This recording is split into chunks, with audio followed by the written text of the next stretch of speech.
Bismillahir-Rahmanir-Rahim. As we're ending the month of Ramadan, generally every year people will be accustomed to giving what they call Zakat al-Fitr, Sadaqat al-Fitr. Now what exactly is Sadaqat al-Fitr? I mean, from as far back as I remember, this is something that we've been doing, parents have been doing it. But what is the significance behind it, the importance of it, and how should it be done? So that's kind of what I want to quickly mention, just so we understand the significance of what we're doing. So firstly, the hadith that I'm going to quote gives us the significance of it. It's related by Imam Abu Dawud. In there, the Prophet ﷺ said, Zakat al-Fitri tuhratun lis-sa'im min al-laghwi wal-rafath wa tu'matun lil-masakin man addaha qabla as-salati fahiya zakatun maqbula wa man addaha ba'da as-salati fahiya sadaqatun min as-sadaqat. This is a very significant narration about Zakat al-Fitr, Sadaqat al-Fitr. What the Prophet ﷺ is saying is that he called it Zakat al-Fitr, and that's fine. Zakat al-Fitr, Sadaqat al-Fitr, you can call it both because they're both charities, right? They both mean charity. It's a purification. It's a way of compensation or purification for the fasting person from laghwa and rafath, from basically the futilities that they were engaged in during the fast. You know, maybe we said something, maybe we didn't do something perfectly or whatever, and rafath, any other kind of obscene talk we may have done or something like that. So minor mistakes, small issues that may have come into our fasting, this is one way to compensate for that. It's a very small amount we give, right? So, compensate. And number two, the other benefit it has, Allah just uses these compensations, tu'matun lil masakin. It's actually a food source and a supply for the poor people.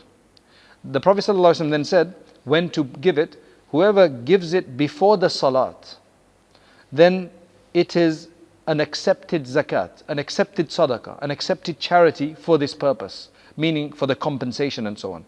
Whoever gives it after the salat, you still have to give it, it's obligatory, right? But after that, it's just like any other sadaqah, like you just give a sadaqah, it won't be counted as a purification or a compensation then, but you still have to give it. Hadith by Abu Dawud. So that gives you an understanding of why we give it. Now, what's important here is when should you give it. I know a lot of people, right? And I may have been guilty of this myself, because you think you have to give it on Eid day, right? This is a common understanding that you have to give it on Eid day. So people bring the money, right? And actually it was fine in many countries in the world, and still today it's actually fine in many countries in the world to give it on Eid day. Because the purpose of Sadaqat al-Fitr is not like other charity.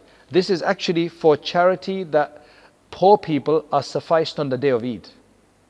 So the poor person doesn't need to go and beg on the day of Eid. That's why the Prophet ﷺ said in the hadith of Daraqutni that أغنوهم عن المسألة في هذا اليوم. Basically suffice them from having to ask on this day, so that they can spend their Eid also in eating from the hospitality of Allah, right?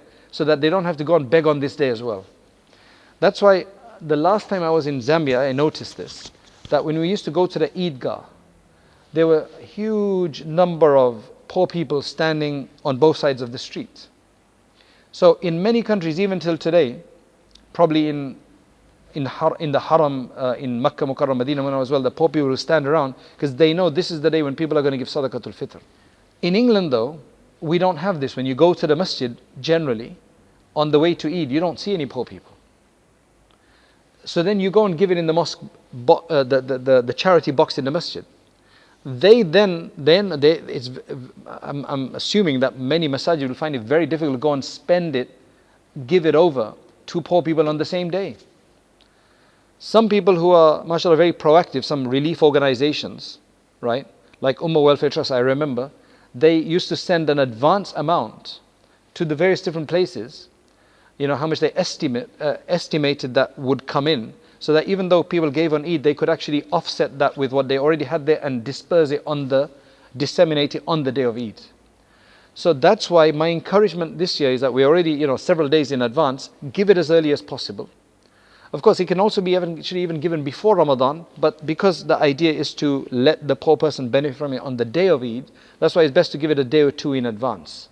Right? But obviously, if you're going to give it through a relief organization, then you can give it even earlier so that they can manage the funds and make sure they get it to the right place. Of course, if you know your own local poor people, then you can give it directly, and that would probably be even better, right?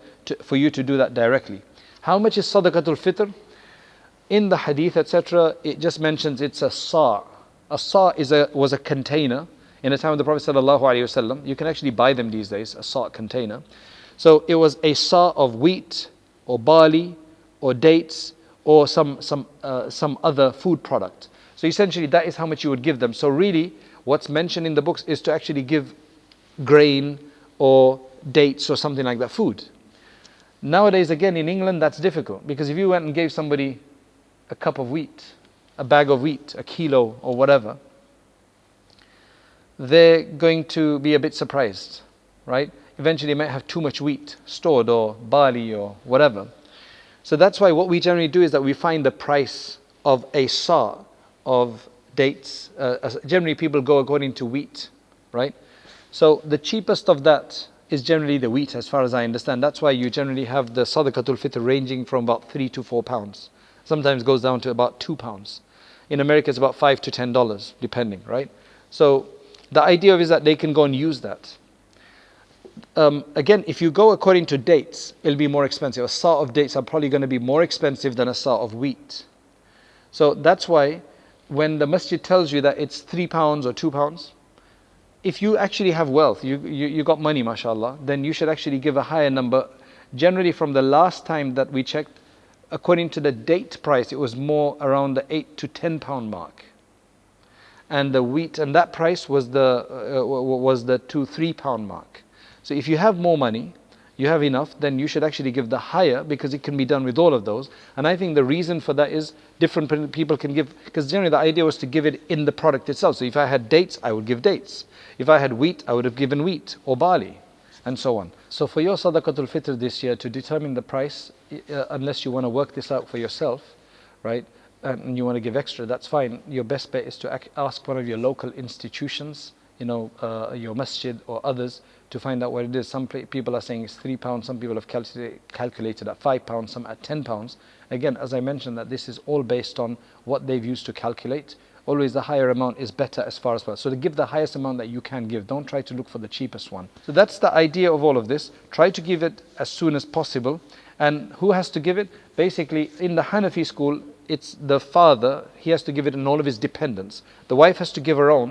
Of course, she can tell the husband to give it on her behalf from his wealth, or if he agrees, or give it to him to give, or she can donate it directly. But the father is also responsible for all of his dependents, anybody who's basically alive that morning, right? Because that's kind of the obligation time, the morning of Eid. He has to give on behalf of all the children. And who has to give it? Not poor people, because poor people will be receiving. It's basically anybody who has a nisab, the quantum, which is minimal.